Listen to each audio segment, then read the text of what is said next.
Back again. Not quite awake yet, but I'm almost there. I was up at 4:30 yesterday and I spent the entire day basically on foot from one end of a river to the other. Trying to hopefully find some wild steelhead and run my camera down there. The water's so clear. I'll try to remember to show you guys how clear this water is and how, as an angler, if you are an angler out there, how interesting it would be to you to be able to get a wicked clear video in that clear water going down the length of a wild steelhead. It's just something I want to do. And unfortunately, the last time I went there, the seal was miles up the river, and I didn't see one fish yesterday. Talk about knocking the wind out of your sails. Anyway, I got so caught up with what I was doing and trying to keep doing it, I didn't make any video shares while I was out yesterday in the woods. Then on the way home, I stopped at a nearby creek where I knew there was some nice cutthroat trout in there, and I managed to catch kind of a cool video of a nice cutthroat laying there in the current. That's about it.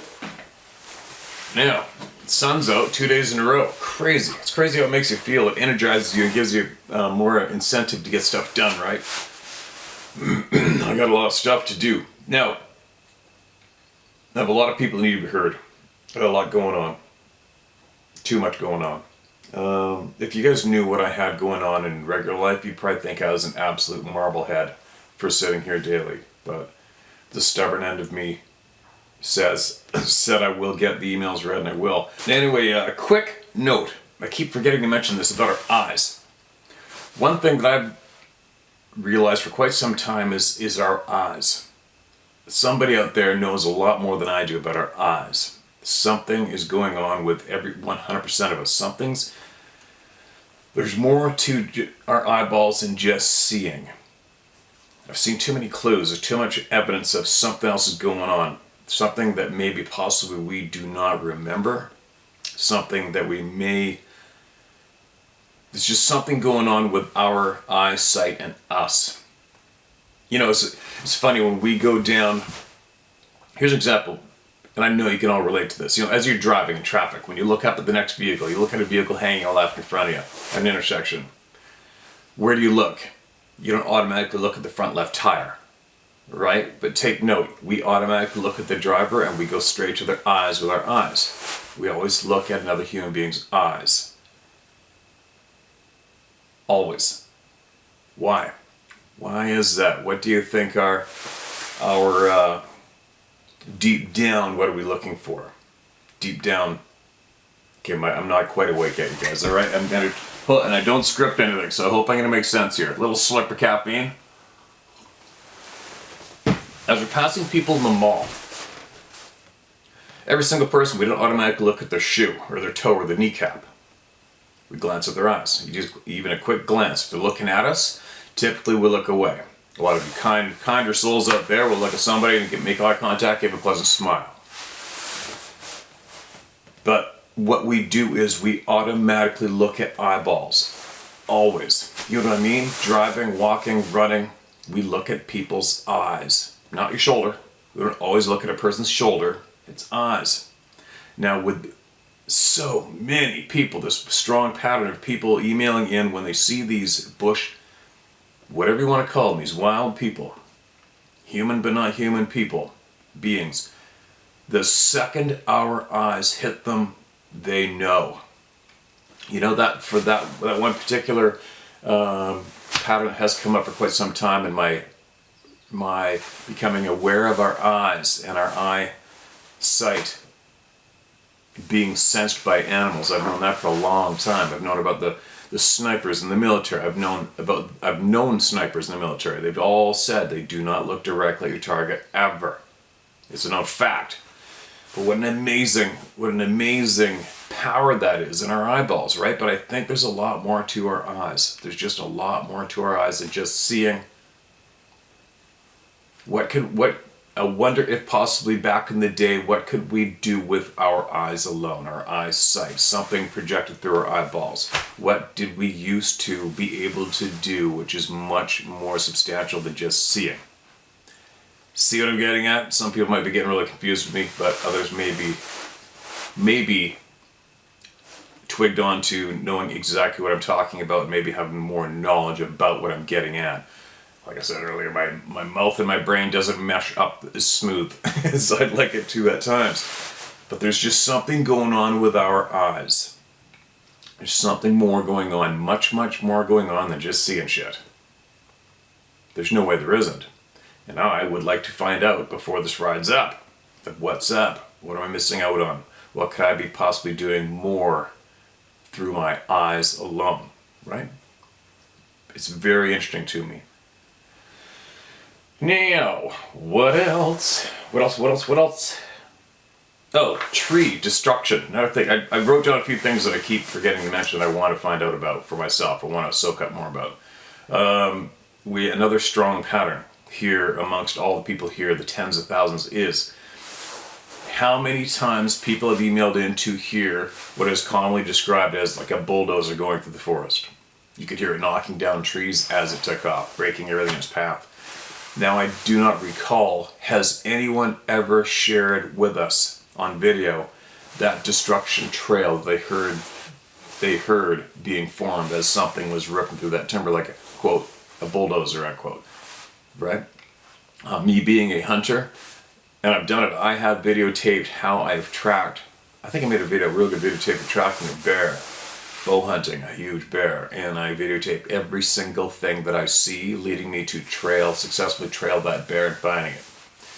And I can show it on a video. So, knowing that, I know that if something went through the forest like a bulldozer, I would be able to videotape that carnage and find it easily.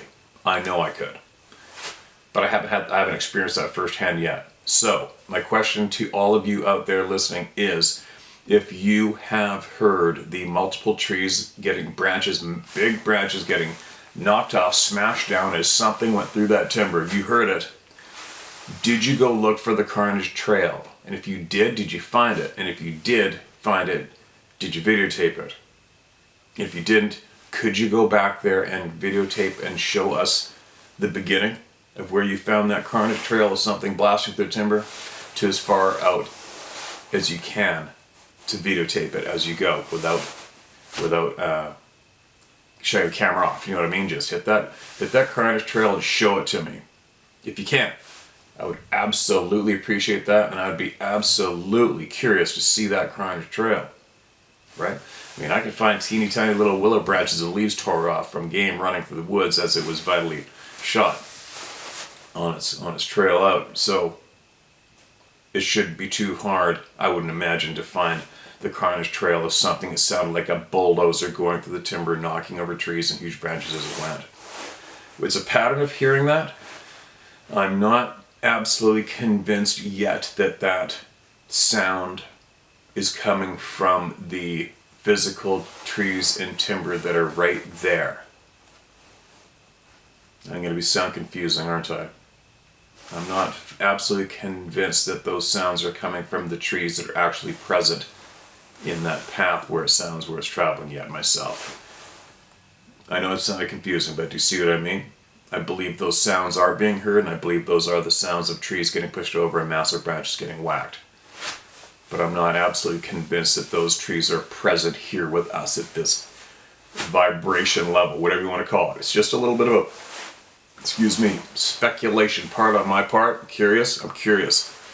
So, with me being curious on that, I would like to know if someone has seen the destruction trail videotaped, and if they have, would you share it with us? Also, posting on the website. I'm going to do a bunch of things with the website eventually. My problem in life is I do everything myself. Everything. I don't know why. I honestly don't know why. But it gobs up a lot of my time. It takes away years from my lifetime. But I am wondering about, I'm going to do a bunch of new things to the website, redo the whole damn thing. It hasn't been touched forever. But I can post, I learned how to post emails on there. And some of these emails I get are the length of an absolute book. I have some other people that email me large emails nonstop, and they're very informative, very interesting. And I wonder if I should be posting those ones on the site for you guys to read. Let me know. I'll read the comments under this video. Let me know in the comment section of this video if you would like me to continue to post like as example, book long emails in the website. So then it's an easy copy, paste, click, off I go.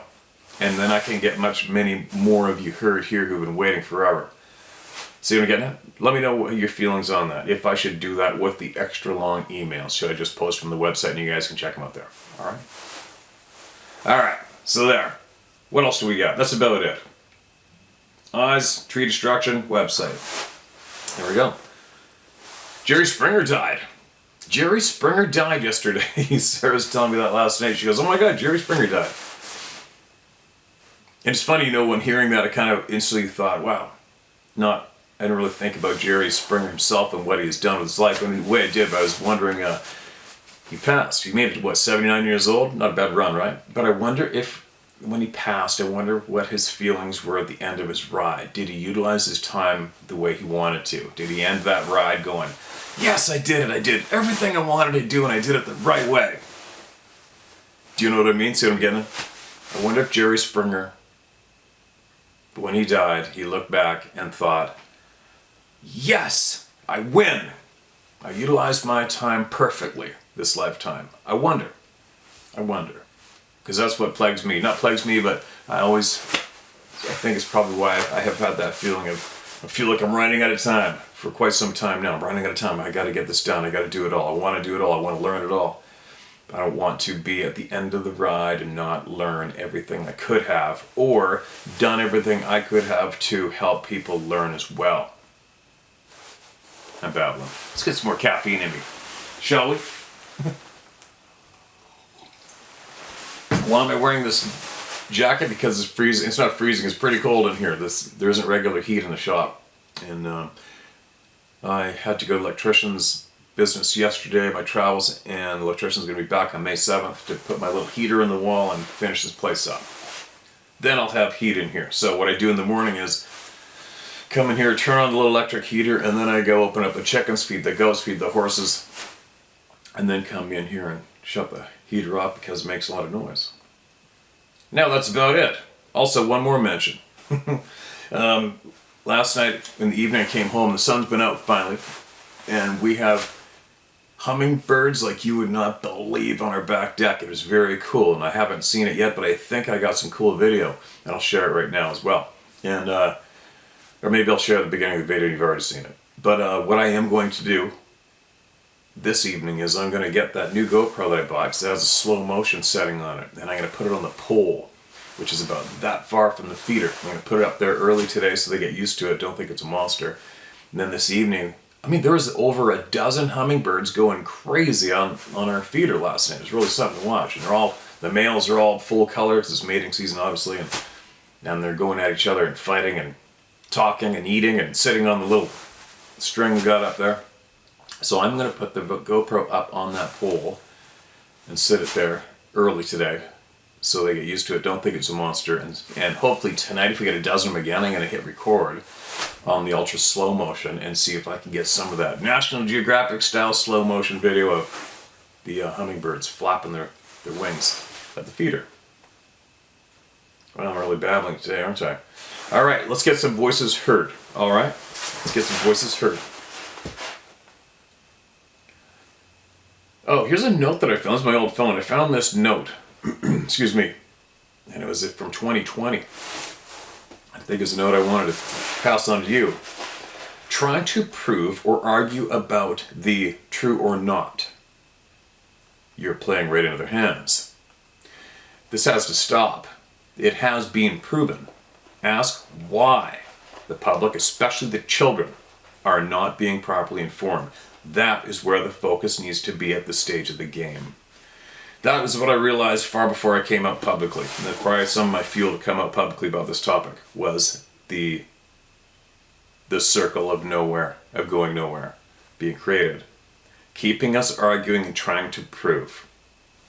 That's wrong. You got to stop doing that. All right, and that is true. You have to stop doing that and break free of that circle. Okay? You only need, what, one eyewitness in court to put somebody in jail for life. Right? How many witnesses do you think we have now? How many witnesses do you think some of those previous big names with their websites, how many witnesses have they kept away from the public eye? right? So, hopefully I'm going to encourage everyone to break free of thinking you need proof and arguing with people that you need proof, engaging with people that need proof. There's too much out there. The majority of you here know what I'm talking about, and you can think freely for yourselves. That's a very huge gift today. That is a very, very huge, important skill, being able to think for yourself, right? And not be confused and look forward and see the bullshit. So for all the others who think you need proof or think you need to prove, it's been done, all right? Try to accept the fact that it's been done and move forward. That'll help you greatly in your ride, all right, when it comes to this topic and many more.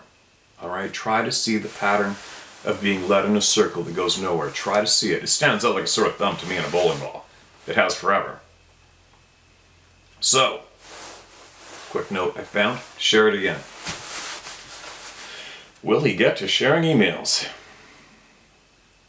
All right, here we go. Here's one. Mark this as red. About video on April 20, 2023. I've been saving new emails to this old phone too. I'm not sure if you're getting this, but the same thing happened to me and my son that happened to Johnny that you spoke of, his one encounter. Anyways, my son was only 2 and he climbed out of his swing and was walking towards the embankment behind our home, and he was saying my niece was down the embankment, but I didn't see her and she wasn't at her house. But where we were living is known for Sasquatch. I remember hearing them banging on trees and making whooping sounds and sounds of drums at night. And when I would be out at night, I would feel like I was being watched, but never felt in harm's way. There is one time when I was a child when I seen a young white Sasquatch. I was 9, and he was hiding in the bushes. I was at Camp St. Andrews. I don't know if anyone else seen it, but I did.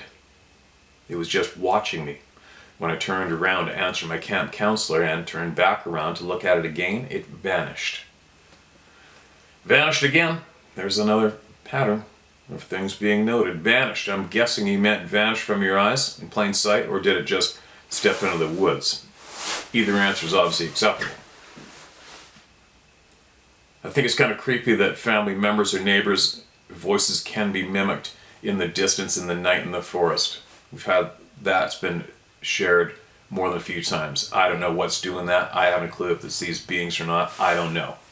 But that is a very alarming pattern, right? Very alarming. Very creepy to me. This next email response from East Central Ohio. Second send. First was March 11th, 2023. Hi Stephen, responding to the question you asked your listeners on your March 8th, 2023 video about what we have learned from your channel. This question finally gives me a chance to share my ride, and hopefully it may help others who may need some direction. In 2020, I started watching YouTube seeking answers about the forest people I did not know about you. I was watching 2 Bigfoot channels, each run by women who shared viewer stories. I couldn't get enough of them at the time.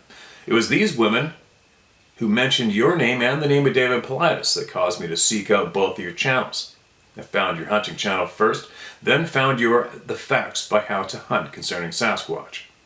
And I subscribed and have watched ever since. At the same time, I had also purchased a dozen or so books on the Sasquatch topic, including your book, soaking up everything I could on the subject. Then I found and read Scott Carpenter's book about the DNA study and said, now this is what I've been looking for. I could relate to the study since I am a genealogist, and have participated in numerous DNA tests and am familiar with the DNA terminology. All right, Golden, looking forward to hearing from you. Another thing I did to increase my knowledge of Sasquatch was to attend conferences on the subject, thinking it would be nice to be around like-minded folks who don't laugh at the topic. However, I've lost interest in most of the conferences since the speakers are usually the people from the TV shows, right? Who run in circles at night in the woods and who make a mockery of the subject. I also quit watching the woman-run YouTube channels due to them being more about theater and story time than actually seeking the truth. Nevertheless, To the credit of one of those YouTube channels, I learned about a Sasquatch sighting at the mouth of Lorne Creek along the Skeena River, British Columbia, in about 1980. This immediately caught my attention since my first husband and I purchased 177 acres at that exact location in 1983. No way. Interesting. And I knew the man who reported the sighting as our then nearest neighbor, now deceased, God rest his soul. My ex-husband still owns the land, and I contacted him to inform him of the sighting. I should note that during my visits to that property between 83 and 86, I never had an encounter, as Sasquatch was not on my radar. My journey has been one of weeding out the nonsense and focusing on where the truth is coming from. Due to the quality content to your channel, I soon discovered that your content was more in line with what I was seeking. Well, that's good news. What I really appreciate about you is your determination to let everyone be heard. I especially appreciate learning from the folks who have interacted with the forest people over a long period of time.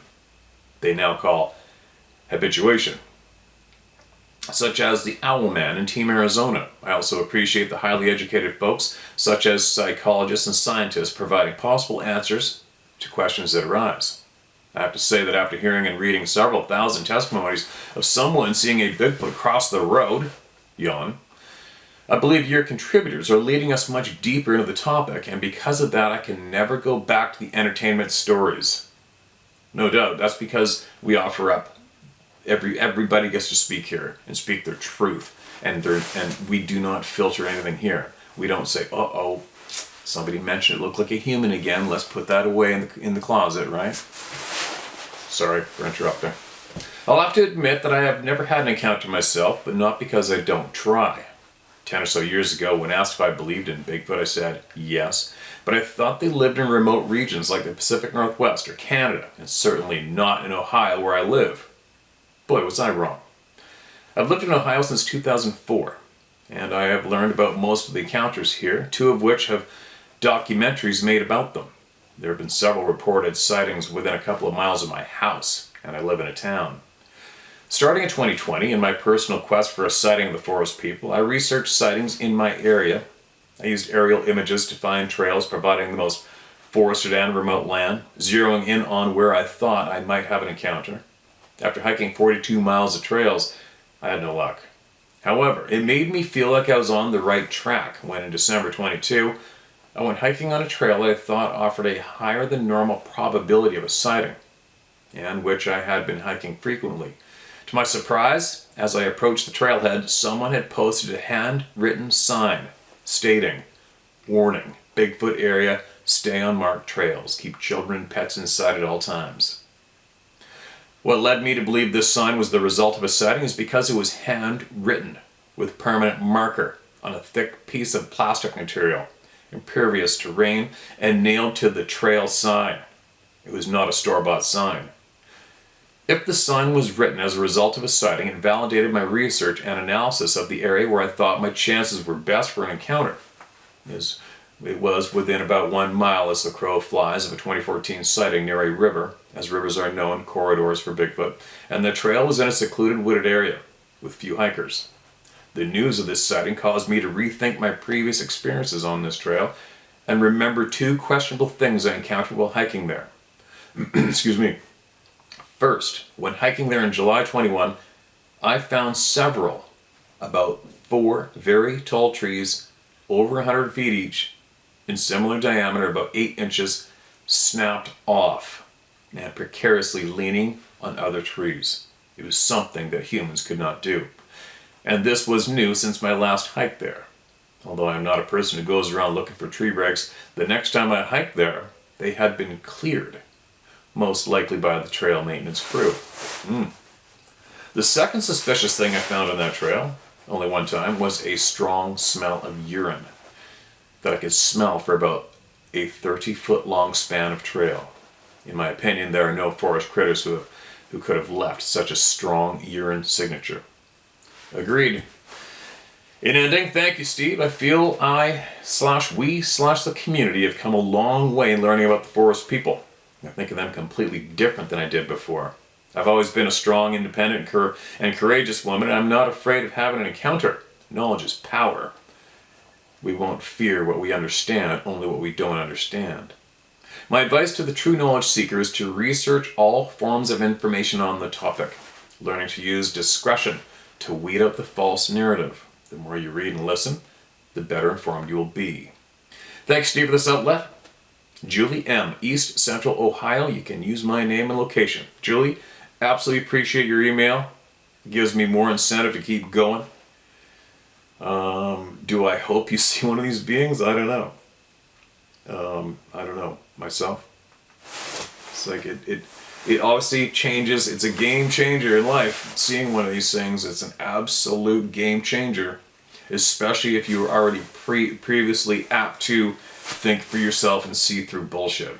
And it's a real big smack in the face of reality, right? If I could go back in time and choose not to go hunting that evening that I had my first encounter, would I go back and not go hunting and skip all this? Because let's face it, if I hadn't seen that thing being whatever it was on that rock right there above me, I wouldn't have been interested in the topic. I wouldn't have bought my grandfather that book called Mysteries of the World book for Christmas. He wouldn't have told me that he's seen one, and I would have went, who knows where it would have led me through life with my mind, right? Would I prefer to be able to go in the woods in the dark, which I do anyway when I go hunting by myself, and hike up to that big, mature, never logged off fir tree in the coastal mountains of British Columbia and not have to think about these beings every step of the way? There's something to think about, because that's not fun. It's not fun stressing myself out the night before. Every time. And you guys know how often I go in the woods, right? That's a bit of a curse in a way, right? So I don't know. Do I feel that I could go? I'm just trying to help you out with your quest to see one of these beings. How would I do it if I really wanted to? Well, I did intentionally go trying to look for them intentionally. And it's almost like they know. They know what you're doing. I mean, how would they know that I wasn't just bear hunting at that time? How do they know? And I had that one kid that used to wrangle for us up north, and he was working for me in Whistler, British Columbia, and he came with me one time. We were also looking for bears, and we were standing there, and the sun was already up for like 3 hours. It was early spring. It was a day just like today, bright sun. And then all of a sudden, we heard this long 3-toned call. Wolves do 2-tone. And it was way too long for a set of human lungs, or wolf's lungs, which aren't too far off our size of lungs, to be a wolf or a human. It was a really bizarre sound. It wasn't threatening or menacing in any way. It's just this higher than average tone. It wasn't low. And it was, I can't mimic it. I can call in wolves with my mouth easily. I can mimic anything in game, any game animal in my mouth. I can't mimic this call, I'm sorry. But it's just a longer, changed tone 3 times call. Anyway, the kid heard it too. And that was when I was looking for them intently in that spot. And that's also where I heard eventually what sounded like a freaking bulldozer or backhoe hitting the side of a huge cottonwood right there in the timber. And it was very intimidating, scared the living shit out of me. And that is when I'm like, okay, I'm done. But they knew. I strongly feel they knew I was seeking them with intent. I still believe that today. So, I'm sorry I'm babbling, but on that note, could I go out in the woods and have an encounter myself right now? I believe, if I open that door to them, I believe that I could. And what would I do to do it? And I guess I'm passing this on to you, not encouraging you to do it, but I know some areas where I could probably send somebody. And if you went there all by yourself, maybe a tent, sleeping bags, some food, a little fire, and just hang out. Don't put on camouflage clothing, sneak around to try to be stealthy. That's useless. It doesn't matter. I'll let them know. I'm ready. I'm ready to say hello and try it. That's what I would do today. If I really, really needed to see one of these beings for me again, which I'm not really craving it, not yet. You just have to open it up and offer yourself up. Submit. Don't be sneaky about anything. There's nothing you can do to pull the wool over the eyes of these beings. There's nothing that I'm aware of to date. Maybe there is, because I may have confirmation that there are human beings seeking and killing these beings when they can. I've been inquiring to some various people that I respect and have a lot more knowledge than I am, and 100% across the board they agree. Yes, absolutely, there are human beings seeking and killing these beings when they can. Who are these humans? Don't know. I'm babbling. Anyway, that's what you might want to do if you really, really want to see one, and I'm not encouraging you to do this, but for anybody out there, you're going to have to go in the middle of the woods, the mountains, wherever, go on a big long hike, set up camp, and just hang out, and speak out loud, and ask for it, and maybe you'll receive. But be careful what you're asking for, because it will turn your life upside down. Without a doubt, it'll change your life. Whether for the better or for the worse, who knows? A lot of people have had to change their life for the worse. They don't want to talk about it. They've chopped off friends, family members. They don't want to talk to anybody ever again. They hide. They sell all their outdoor gear and do not go near forest ever again. There's something to be said about that, right?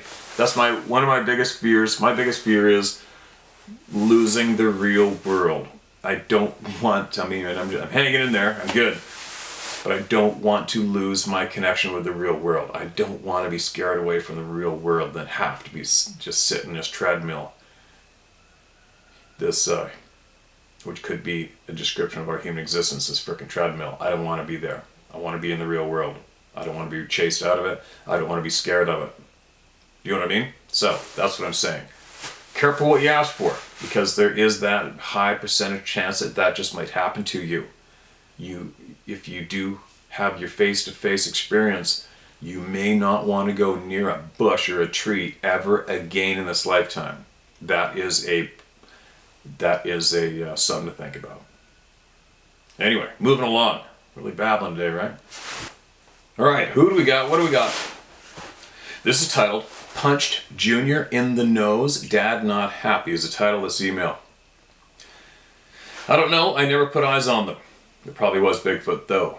Had my fair share of scares in the wild, but one night, I swear, 2 Bigfoot came into my camp while I was sleeping.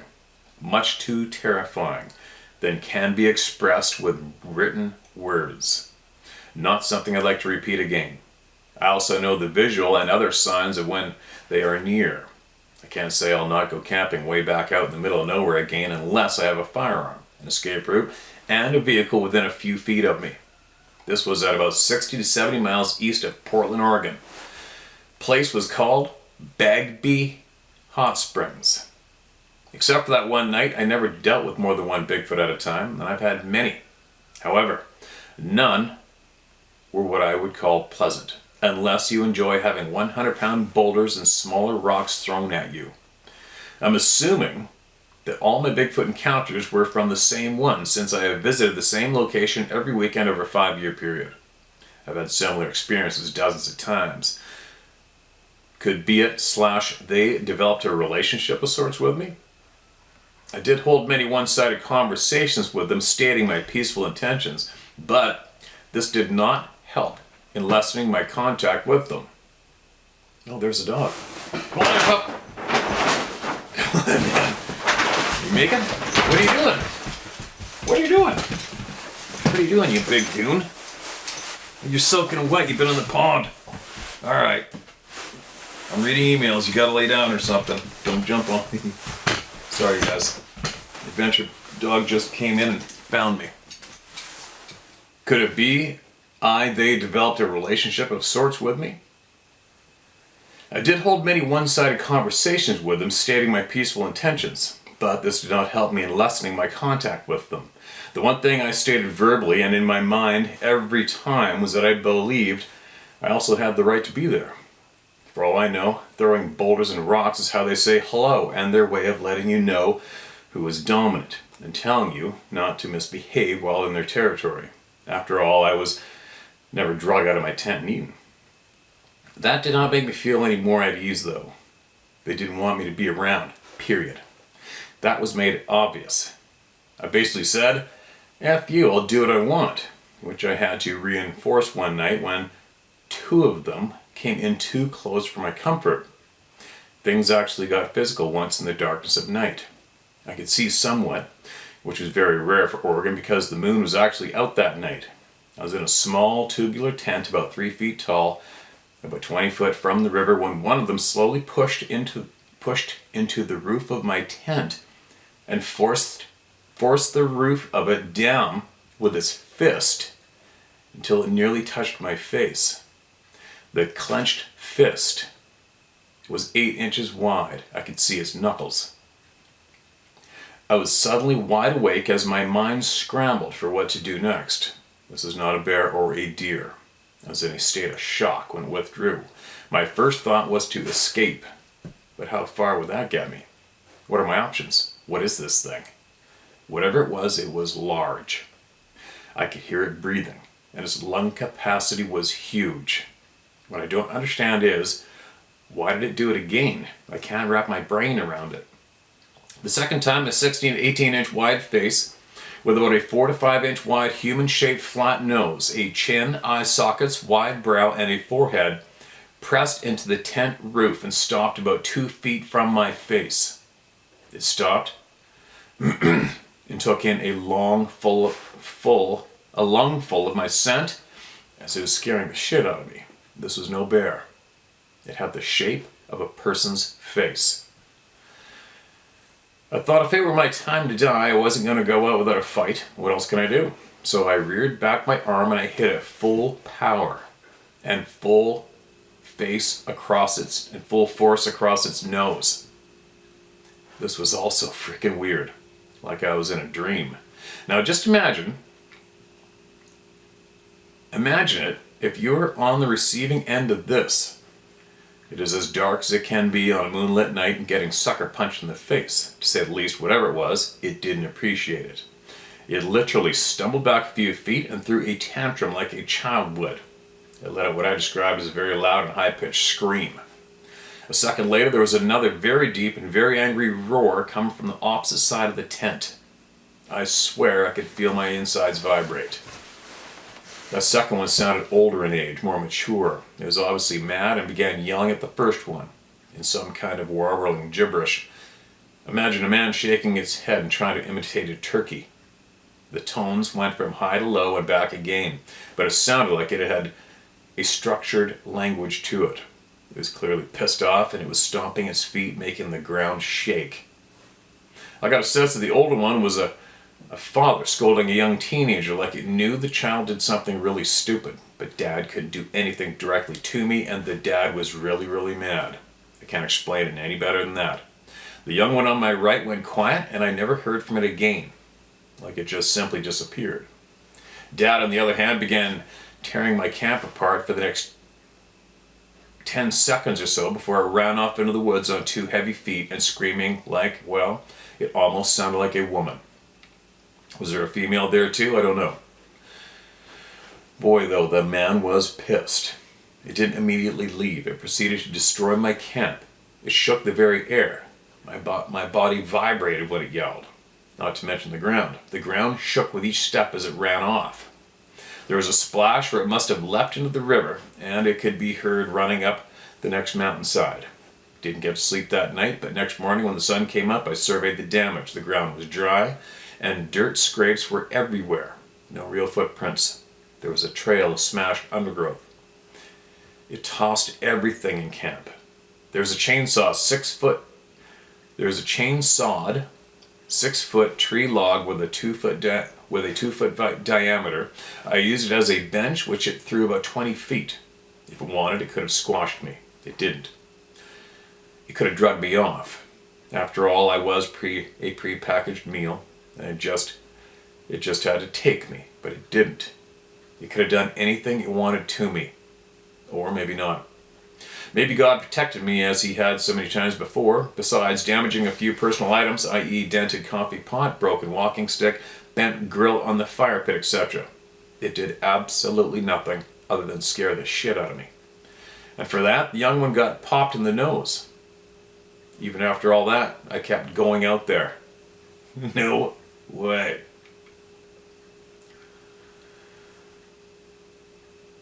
Sorry. Call me stupid. They still threw boulders and rocks at me. They never did the tree knocks. They never came back in my camp again. That's all I cared about. I only know this because they came close to my camp frequently. I could hear them at night when I was in the tent. I think the young one threw pebbles at me because that's the kind of thing a kid would do. But I never looked outside to take a peek. I let it do its thing. The big one would throw boulders at me going down the trail. Never could see it. Whatever. They did scare the shit out of me that night, though. I've had a weird life. My story's longer than can be told here. Somehow I think it's all tied together on a combined physical, spiritual, and technological level. All manner of types and things operate on this plane of existence, and there are many. I do have faith in God, and He protects me. That is all that truly matters. But that also is another story. I kept going out there for another year or so until I moved back to the Midwest. However, I did kind of stop camping way out in the woods again after that. Stop camping anywhere for that matter. I'd had enough. Time to explore other things. Feel free to use my name, Brian Wilson. Too old to care and wise enough to know it doesn't matter in this life. I choose not to live in fear. Good for you, Brian. Yeah, living in fear sucks, right? Living in absolute fear just must suck. What a sentence. Now, I believe I may have read this previously, you guys. If I didn't read it on here, I think I may have started to read it before. Maybe. Whatever. It's interesting, right? And what's very interesting as well is they never harmed him. They did everything but. What's up with that? Is there that rule that people speak about? There's that the forbidden zone. There's that rule that they can't do anything to us, but it makes them angry. They can't at times, maybe. The one pattern as well, side note, is when I don't know how many people have emailed in about the hatred. When they look at a human being, they look at us with disgust, hate, absolute hate and disgust, or the look on his face looked like it wanted to kill me or tear me apart. Why is that? Why is that? Do you think maybe there is a group of human beings around the planet, or groups that have figured out how to locate and kill these beings just because? It's looking like that might be a strong possibility, right? Right? That would explain a lot. That would explain a lot, wouldn't it? If some human beings had some sort of skill where they could locate, seek, and destroy these beings, and they do. And I'm having a lot of confirmation on that question lately. Now, the big question is why? Why? Why are they seeking and killing these beings? Why? Why are we not being informed about the true facts about these beings? Why? Why? I got a whole pile of whys, not just at this topic, but life in general. Anyway, that's enough babbling for this morning. I got a lot of stuff to do. I got so much stuff. Like, if I rattle off the things I have on my plate daily, you guys would think I'm insane. And to all the people who seem to complain that I'm not doing enough here, or they're waiting too long for me to do something, or provide something that I promised I would provide, which I will, it's just going to take a lot of time. My question to those few are, what are you doing? What are you doing for all the people here? Anything? Or are you just sitting on your ass eating Cheetos, hitting the buttons on your screen? What are you doing to help? I wonder how many of those people that sit there complaining, losing patience, demanding, you're not doing this, you're not doing enough for me, you haven't provided what you promised you're going to provide yet. Well, I got a question for you. What are you doing for everybody here? What are you doing? I have a sneaky suspicion, F all. Right? Anyway, sorry about that. It's just that I don't want to sound like Negative Nancy, but I get a lot of hate mail, you guys. I get a lot of hate mail, man. Always have, always will. It comes with the turf, especially when you're here to speak the truth. And it also comes when you make it clear you do not care what anybody thinks. Those people can't stand that sentence. And I find it kind of humorous myself, but I experimented with it in the past, but I'd say that online. I don't give a shit what you think. And that would trigger, so many people get triggered just from saying that. Also at the same time showing us how emotionally challenged they are between the ears. But anyway, I get a lot, you guys. And there's people that make videos about me, right? Nasty ass videos about me. Somebody forwarded me some Reddit threads, and I looked in there a few months back or a year back, whatever it was, and there was a shit pile of conversations started about me where people just go to attacking and shredding the shit out of me. So I'm just saying that so you guys understand that the odd time when I do say something here, for the most part, I've got a lot of patience. Okay, I got a lot. And sometimes you just got to say some things like that. What are you doing for the people? What are you doing? Instead of just sitting there complaining. Anyways, I'm babbling. I haven't even had 2 coffees. I've had 1.5. Maybe it's the sunshine. Maybe it's because I ran around the woods all day long yesterday. Gonna get going. Gonna get going, gonna get things done. Please do what you guys can to find answers as well, okay? I know many of you are, but please, I hope the majority of the people out there are trying and working hard and digging and sharing, and not just sitting there staring, drooling at the screen, waiting for your next meal. You know what I mean? Alright, enough babbling. I'll be back shortly. Share my story at howtohunt.com. Alright, that's how you get your stories in. Running to a lot of people. A lot of people can't find the email. Maybe start posting it up in text on the videos. I don't know. I gotta get going. I'm babbling like an idiot. I gotta get going. My brain's starting to scramble with everything I gotta do. I gotta get going. And I will be back shortly with way more information and voices to be heard.